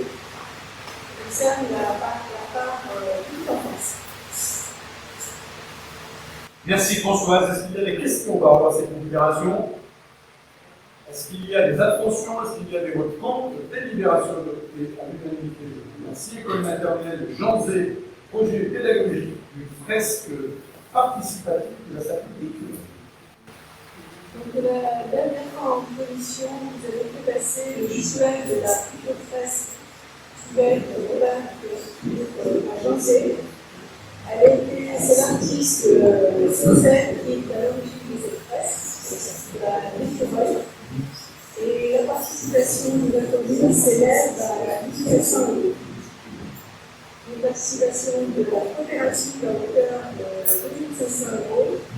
L'école a organisé des ventes de manières de l'église à hauteur de 300 € et le reste est à la charge de la charge à la commune. Merci François. Je voudrais profiter de l'occasion de cette délibération pour faire plusieurs remerciements. Le premier, c'est à l'artiste Sosette. J'étais là quand on lui a présenté le projet auquel il a complètement adhéré le jour d'une porte ouverte de l'école José. Il a bien évidemment, vous le savez, c'est un artiste très largement reconnu sur notre agglomération. Il a fait un tarif véritablement très modeste par rapport à un très gros projet de fresque sur cette école de José. Par contre, en principe, on ne va pas en écureuil parce que nous sommes dans une petite école communale, on va passer beaucoup d'écureuils dans la cour. Et l'idée a germé comme ça de mettre un écureuil peint par M. Sosette sur la façade de l'école. Deux, je voudrais bien évidemment remercier les parents d'élèves qui se sont là aussi mobilisés, qui ont fait un très gros travail pour aller, pour participer, pour mettre leur pierre à l'édifice et bien évidemment féliciter l'équipe enseignante aussi qui fait partie pleinement de ce projet de belle fresque pour notre école. Est-ce qu'il y a des questions par rapport à cette délibération? Est-ce qu'il y a des abstentions? Est-ce qu'il y a des votes contre? Délibération adoptée, je vous remercie. Question numéro 28, achat pour des remises de cadeaux. Donc, la municipalité de Bellerive organise régulièrement des cérémonies destinées à honorer et récompenser les personnes concourant à l'animation de la vie locale. Et donc, au cours de ces manifestations, des remises de lauréats, des bons d'achat, des cadeaux et des lots. Donc, on vous propose pour l'année 2026 de voter une subvention de 3 250 € pour acheter ces récompenses. Donc, pour le mérite sportif et culturel, 2 000 €, la course hivernale, 500 €. Récompense manifestation culturelle, les jours d'automne 500 €, et le prix des incorruptibles et ravis de BD 250 €. Est-ce qu'il y a des questions par rapport à cette délibération? Est-ce qu'il y a des abstentions? Est-ce qu'il y a des votes contre? Délibération adoptée, je vous remercie. Question numéro 29, cotisation organisation diverses pour l'année 2026. Donc, chaque année, le conseil municipal actualise par délibération la liste des cotisations des organismes divers, et c'est ce qu'on vous propose dans cette délibération. Donc, on vote une cotisation de 9 718,92 € qui se décline comme suit. L'association des maires de l'Allier Ballon d'adhésion jointe à l'ANF 2 988,20 €. Allier à livre ouvert pour la Bibliothèque centrale de départementale 1 245,72 €. Le SBE 03 1 461 €. L'association Le Maillon 500 €. L'association Le Fusible 100 €. C'est deux associations qui nous permettent d'avoir des spectacles culturels. L'épicerie solidaire 50 €. Conseil national de ville et village fleuris 225 €. Robert Ronald livre et lecture 60 €. L'Astrodome 460 €. Le voisin vigilant 2 000 € et l'Association nationale des élus du territoire touristique 624 €. Merci, ma chère Isabelle. Est-ce qu'il y a des questions par rapport à cette délibération? Pas de questions. Est-ce qu'il y a des votes? Des abstentions? Est-ce qu'il y a des votes contre? Délibération adoptée à l'unanimité. Je vous remercie. Et c'était notre dernière délibération. Il y a des questions qui ont été posées par le groupe d'opposition. Bravo, parce que les 24 heures, vous devez déposer vos questions 24 heures avant, 19h pour 19h30. C'est la métrologie. Je vous écoute. C'est des questions assez simples. Une, on en a déjà un peu parlé en préambule, sur la question de l'adaptation de la ville aux questions climatiques. Donc, on en a parlé en préambule sur le sujet des écoles et sur le sujet de la réponse un peu rapide qui a été faite, soit en 2023, soit récemment ces derniers jours, et puis sur le projet de rénovation énergétique. C'est très bien. C'est une question un petit peu plus large de fait, c'est la suite de la question, c'est quelles sont les adaptations qui qui sont, semble-t-il, essentiels que vous comptez entreprendre pour adapter la ville, et pas simplement quelques bâtiments, adapter la ville aux nouvelles conditions climatiques extrêmes qui ont a priori vocation à se renouveler dans les prochaines années, des imperméabilisations, une haute fraîcheur, plus d'espaces verts dans les zones les plus imperméabilisées. Voilà, comment est-ce que vous comptez mettre en œuvre une politique de rafraîchissement de la ville en vue des prochaines vagues de chaleur, au-delà de l'isolation de logement? Alors, vous avez vu qu'on n'a pas attendu qu'il fasse chaud pour prendre un certain nombre de décisions. Quand vous regardez l'aménagement de la place de la source intermittente, vous avez noté que cet aménagement, on a gardé une partie parc. On a, contrairement à ce qu'on peut faire dans beaucoup de villes où on met beaucoup de matériaux, on minéralise beaucoup les espaces publics, là en l'occurrence, on a gardé un espace très végétalisé, et je l'en félicite parce que vous passez certainement comme moi les soirs devant cette place, et vous voyez des familles qui s'y retrouvent, des enfants qui vivent sur les balançoires. Donc là, ces politiques-là, on les a déjà engagées. Vous avez vu que notamment sur l'avenue de Vichy, quand on a refait l'avenue de Vichy, on a engagé une politique de végétalisation où on met beaucoup d'arbres, beaucoup de végétation. On a fait des ombrelles, des ombrières, pardon. On a fait des ombrières pour passer notamment du côté de l'allée Bonny. Et alors pour l'instant, on n'a pas de végétation, mais elle en aura demain, sur le petit passage entre l'avenue de Vichy, à côté du photographe, entre l'avenue de Vichy et la rue Montgeron. On est dans la logique aujourd'hui et on a commencé quelques petits bouts d'expérience pour regarder comment régler le problème des trottoirs et notamment des places de stationnement. Alors on a mis en place, et ça c'est depuis un certain temps, quand on refait les quartiers, partout on est sur des endroits plats, on essaie de ne pas minéraliser. Quand on est sur des trottoirs ou sur des rues en pente, il faut bien évidemment mettre des enrobés parce que la première orage, il a les trottoirs se dégradent. En tous les cas, on a une politique aujourd'hui autour de la végétalisation, mais certainement qu'il faudra aller beaucoup plus loin dans nos réflexions, parce que demain, il faudra certainement imaginer des brumisateurs permanents sur les places. En tous les cas, faire en sorte que les espaces publics que nous créons soient le plus utilisables. Mais là, je pense que ça mérite de se mettre autour de la table, en tous les cas, de mener une réflexion. Les groupes de travail de cette collectivité vont démarrer très concrètement au mois de septembre. Les groupes ont été créés depuis mars. Ils sont sur le papier. Demain, ils seront en ordre de travail et bien évidemment, on sera en mesure à proposer un certain nombre de choses pour justement faire en sorte que les villes et notre ville en particulier soient compétitives. Mais le travail a déjà été très largement engagé. Et donc, on reste dans cette continuité de végétalisation et de garder ce poumon vert extraordinaire que nous avons dans notre agglomération. Est-ce qu'on sera associé à ce type de travail? Vous savez, j'ai tendance à penser que la majorité majeure, moi je travaille aujourd'hui avec des élus. Moi, vous savez, j'étais dans l'opposition, je n'ai jamais été associé à rien. On n'a jamais été associé. Donc ça veut dire qu'il y a un moment. Et là aussi, vous savez, moi j'ai vu. Vous savez, je vous avais dit ça. Quand on a fait le choix en 2020, pardon, on a associé l'opposition à un certain nombre de choses. Parce que, me semble-t-il, il y avait une campagne électorale qui a été correcte. Cette campagne-là n'a pas été correcte. Donc, ne soyez pas surpris que je ne souhaite pas vous associer, vu ce que j'ai entendu, vu ce que j'ai lu sur le magazine que vous avez produit. Il n'est pas question aujourd'hui pour moi de. Non, ça ne fonctionne pas. On n'a pas les mêmes points de vue, on n'a pas les mêmes idées. Donc, je vous invite à rester dans votre critique, mais pas à participer à l'effort.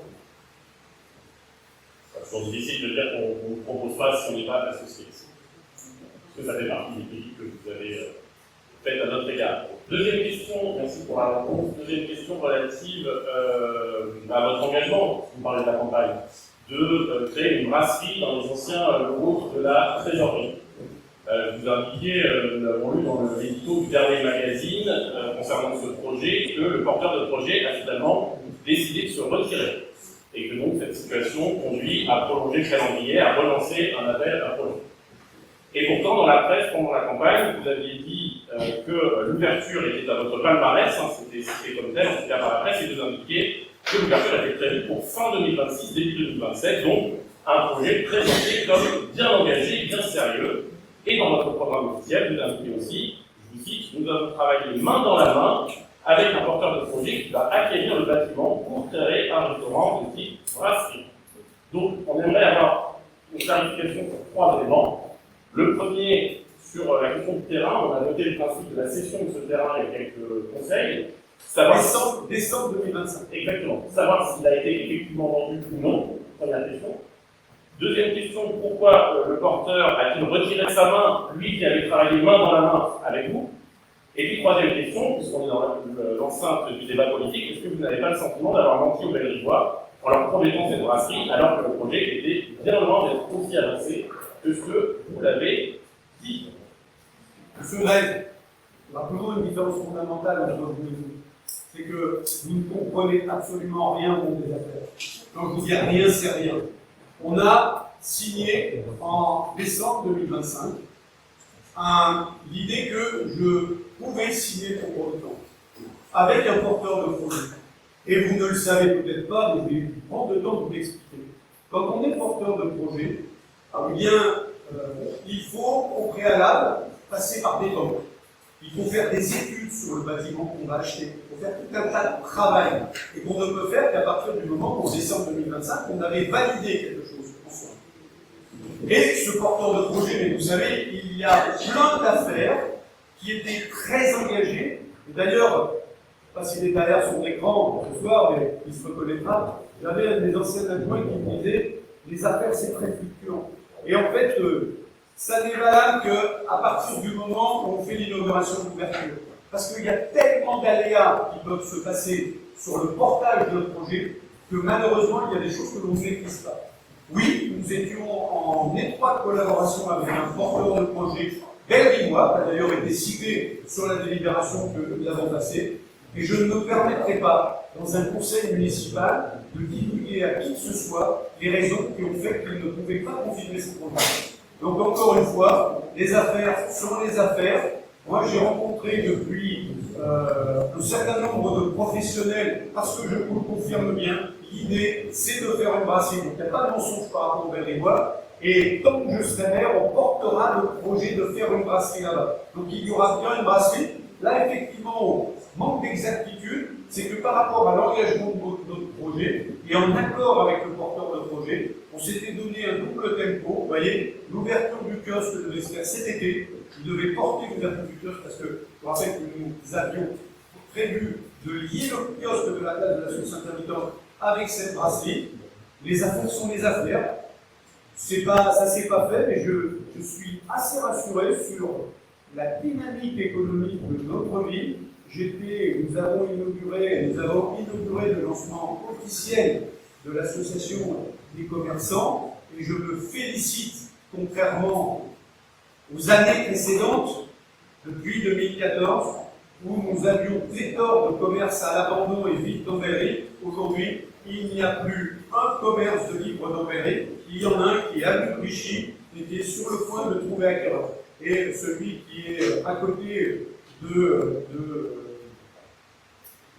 qui est à côté de la villa, vous l'avez vu, il y a un panneau indiqué dessus, alloué, donc il va être loué, donc il reste un commerce. Donc les affaires sont ainsi, je n'ai absolument aucun doute sur l'idée que demain on fera une brasserie. C'est notre projet et on ne le maintiendra pas jusqu'au bout. Donc il n'y a pas de mensonge pour faire ce que vous dites. J'ai pas dit qu'il y avait un mensonge, j'ai posé la question de ce que vous avez le sentiment. Et c'est ce qui arrive quand on fait des promesses sur des sujets sur lesquels on n'a pas la compétence. Non, je ne peux pas vous permettre de dire ça, monsieur. La compétence, ça n'est pas de la compétence. C'est pas de la compétence. La compétence politique. La compétence politique, c'est pas de la compétence politique. La compétence politique, il y a plein de domaines en politique, et notamment peut-être plus sur le projet économique, où je ne maîtrise pas toutes les données. Mais encore une fois, j'ai des engagements, j'ai des promesses, j'ai des bonnes volontés, parce que et vous ne connaissez pas le monde économique, mais le monde économique aujourd'hui vit avec des aléas. C'est vraiment mal placé du monde Vit avec des aléas. Non, c'est vrai, vous ne connaissez pas le monde économique. Vit avec des aléas. Okay. Ces aléas, vous les connaissez indiscutablement pas. Très bien. Question suivante. Attaque personnelle infondée. Allez, troisième question. Question qui concerne les projets d'aménagement en cours sur le terrain de la Villa Imperatori rue de Banville et aussi sur l'entretien du terrain. Donc ce sujet qui a fait un petit peu polémique l'année dernière avec la mobilisation des riverains suite à l'annonce qui leur a été faite d'un projet immobilier. Il y a eu plusieurs réunions en mairie d'information sur ce sujet, auquel par ailleurs les élus n'étaient pas spécialement conviés, et c'est dommage, mais c'est un autre sujet. Pas pour éviter la récupération. Et c'est pour ça que c'est un autre sujet. C'est pour éviter la récupération, mais malheureusement, c'est pas de la récupération quand on parle de projets qui ont un impact fort sur les habitants de notre ville. Et donc, ce projet qui est un des derniers espaces phares dans ce quartier, et puisqu'on est dans une zone, dans une période où vous parlez du poumon vert, c'est l'occasion d'en parler, et vous vous êtes engagé, mais on l'a déjà dit dans ce conseil, vous savez, à créer un espace vert public lorsque nous avons racheté ce terrain. Avec Madame Roy également, qui a pris la parole à ce moment-là, c'est c'est important de conserver les arbres, c'est important de faire un pas, on a retrouvé à vous avec, et puis c'est au début du mandat précédent.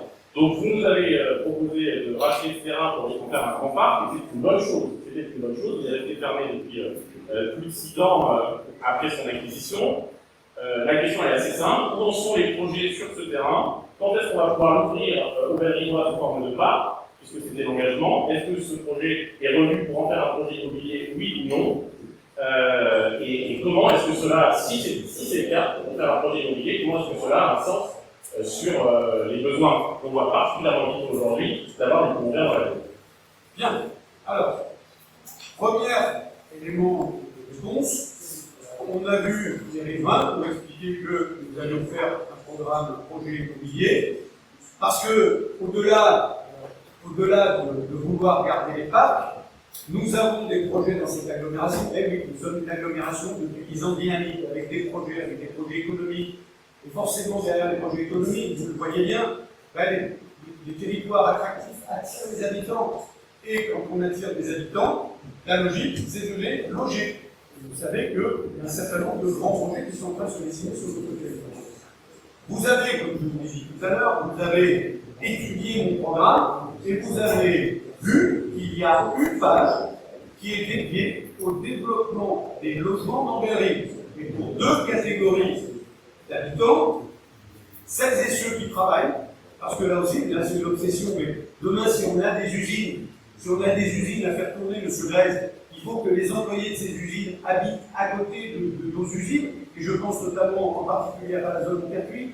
Il va recevoir à l'horizon 2030, ou à peine un peu plus tard, une industrie ou des industries sur le territoire. Donc il faut construire des logements pour ces personnes. Et il faudra construire des logements pour nos seniors. C'est un engagement que j'ai pris avec les Berlinois. Et contrairement à ce que vous pouvez imaginer, je tiens ma parole et mes engagements. Et je vous confirme que sur le projet de Zambie, il y a toujours un projet immobilier. Et ce projet immobilier, là aussi, sera porté par la collectivité de la ville.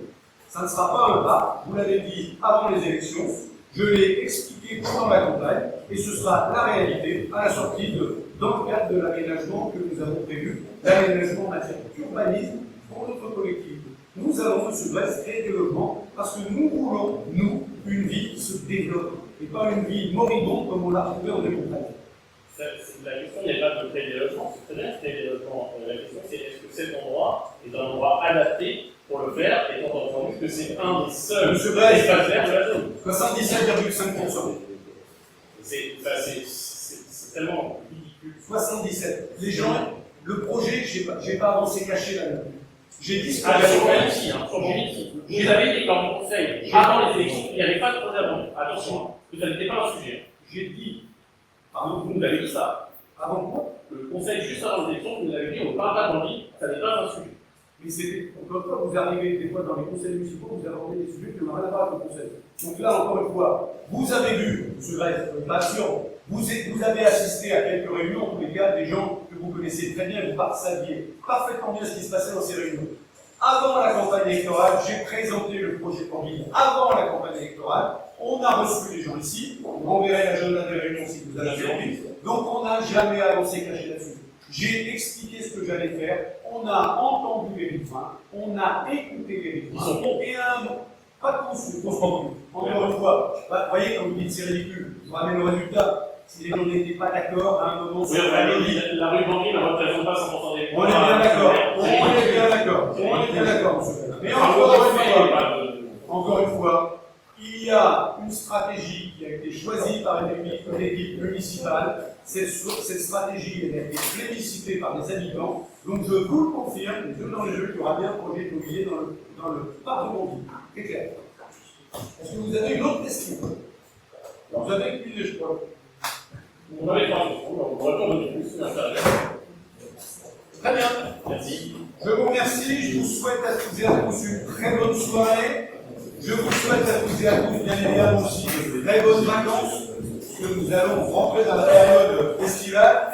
Profite de l'occasion aussi pour remercier les internautes qui nous suivent nombreux pour ces conseils municipaux, pour leur souhaiter de très bonnes vacances et en espérant que cette canicule se calme un peu pour que nous puissions profiter de nos extérieurs et des beaux parcs de notre commune. Merci à toutes et à tous. Au revoir.